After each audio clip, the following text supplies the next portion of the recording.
नमस्कार मित्रांनो, अभ्यासवाणी या चॅनलवर तुमचं स्वागत आहे. अभ्यासवाणी रोज अभ्यास रोज प्रगती.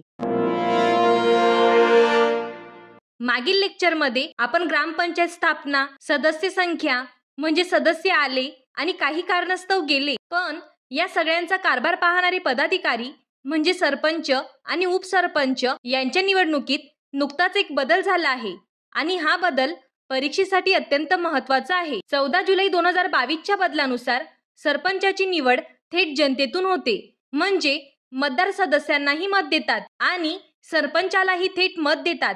पण उपसरपंचाची निवड मात्र पूर्वीप्रमाणेच निवडून आलेल्या सदस्यांमधूनच होते. या एका बदलामुळे गाव पातळीवरच्या राजकारणाची समीकरणं पूर्णपणे बदलली आहेत. म्हणजे आता सरपंच थेट लोकांना जबाबदार आहे, सदस्यांना नाहीत.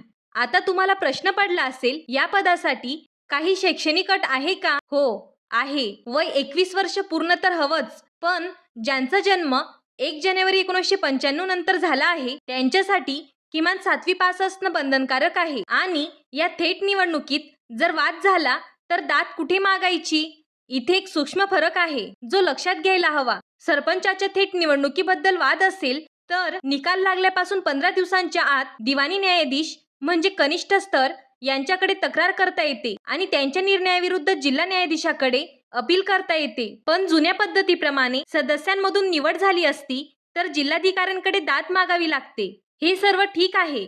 आता आपण सर्वात नाट्यमय भागाकडे येऊया. अविश्वास ठराव म्हणजे नो कॉन्फिडन्स मोशन. थेट जनतेतून आलेल्या सरपंचाला हटवण्याची प्रक्रिया वेगळी आहे आणि हाच मुख्य फरक आहे जो परीक्षेमध्ये विचारला जातो. कलम 35. काही गोष्टी दोन्हींसाठी सारख्या आहेत, जसं की ठरावाची मागणी एकूण सदस्यांच्या 2/3 सदस्यांनी तहसीलदारांकडे करावी लागते आणि सभेचे अध्यक्ष स्वतः तहसीलदारच असतात. खरा फरक आहे तो बहुमतात. तो नेमका काय आहे तर बघा, जर सरपंच सदस्यांमधून निवडलेला असता तर त्याला हटवण्यासाठी 3/4 बहुमत पुरं होतं, पण थेट जनतेतून निवडलेल्या सरपंचासाठी 3/4 बहुमतासोबतच ग्रामसभेची साध्या बहुमताने संमती आवश्यक आहे. म्हणजे सदस्यांना जरी सरपंच नको असला तरी त्यांना लोकांना विचारावं लागेल. सदस्यांच्या गटागटांच्या राजकारणापासून सरपंचाला एक प्रकारचं संरक्षण मिळालं आहे असं म्हणता येईल. आता तुम्हाला प्रश्न पडला असेल, हा ठराव कधीही मांडता येतो का? नाही, त्यावरही काही निर्बंध आहेत. निवडीपासून पहिली 2 वर्ष आणि कार्यकाळातील शेवटचे 6 महिने अविश्वास ठराव मांडता येत नाही आणि एकदा का हा ठराव फेटाळला गेला तर पुढील 2 वर्ष पुन्हा मांडता येत नाही. आता आपण राजीनाम्याची प्रक्रिया पाहूया. कोण कोणाकडे राजीनामा देतो? हा जोड्या लावा प्रकारचा प्रश्न बनू शकतो. हे सोपं आहे, पण गोंधळ होऊ शकतो. सामान्य सदस्य आणि उपसरपंच हे दोघंही आपला राजीनामा सरपंचाकडे देतात, पण सरपंच स्वतः मात्र पंचायत समितीच्या सभापतीकडे राजीनामा देतो. राजीनामा दिल्यानंतर जर तो 7 दिवसात मागे घेतला नाही तर तो आपोआप स्वीकारला जातो. आता कामकाजाबद्दल बोलूया. ग्रामपंचायतीच्या सभा किती आणि कशा होतात? मुख्यतः 2 प्रकारच्या सभा असतात. एक सर्वसाधारण सभा, ही महिन्यातून किमान एकदा म्हणजे वर्षातून 12 वेळा होणं बंधनकारक आहे. यासाठी 3 दिवसांची नोटीस द्यावी लागते. आणि दुसरी असते विशेष सभा. ही 50% सदस्यांनी किंवा जिल्हा परिषदेच्या सीईओने मागणी केल्यास 8 दिवसात घ्यावी लागते आणि यासाठी फक्त 1 दिवसाची नोटीस पुरेशी आहे. आता एक महत्त्वाचा प्रश्न, तो म्हणजे या सभा चालण्यासाठी किमान किती सदस्य हजर असावे लागतात, म्हणजे कोरम. तर बघा, कोणत्याही सभेसाठी गणपुर्ती म्हणजे कोरम ही एकूण सदस्यांच्या 50% इतकी असते. म्हणजे निम्मे सदस्य हजर नसतील तर सभा होऊ शकत नाही. सदस्यांची सभा झाली, पण ज्याला गावची लोकसभा म्हणतात त्या ग्रामसभेचं काय? तिचं महत्त्व तर खूप जास्त आहे. तर बघा, ग्रामसभेला 243A नुसार घटनात्मक दर्जा मिळालेला आहे. गावातील मतदार यादीत नाव असलेले आणि 18 वर्ष पूर्ण केलेले सर्व स्त्री पुरुष नागरिक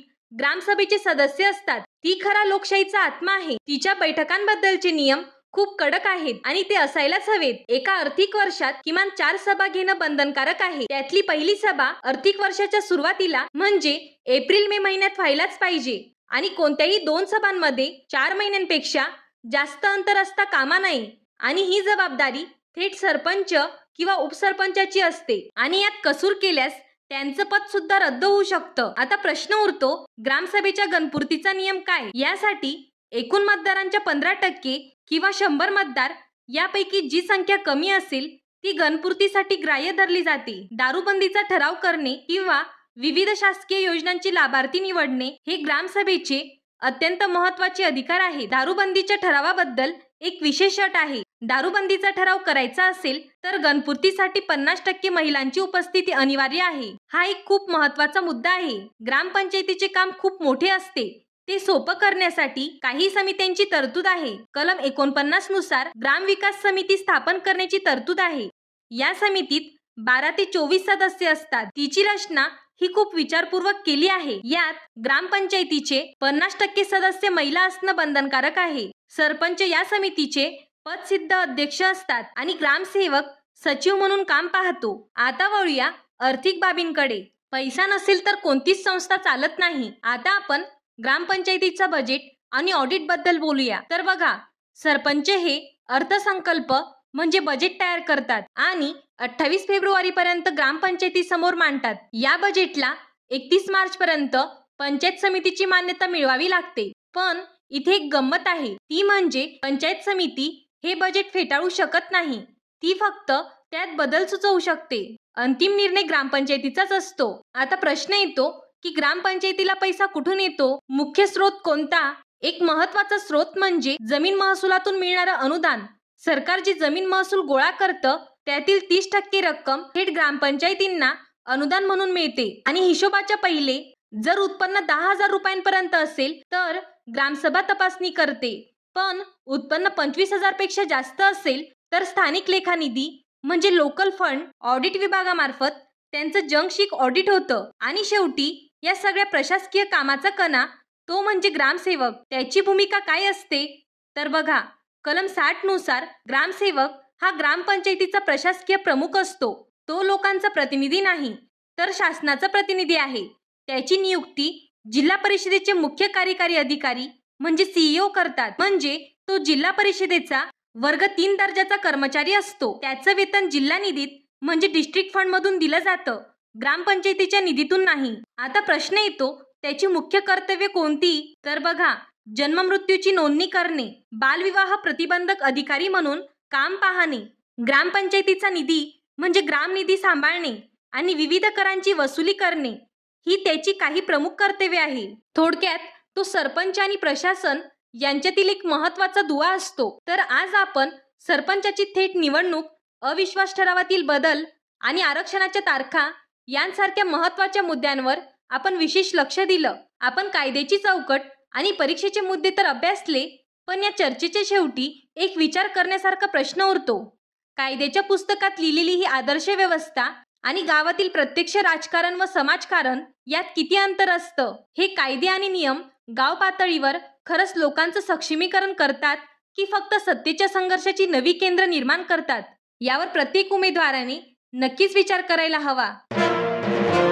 अभ्यासवाणी, रोज अभ्यास रोज प्रगती.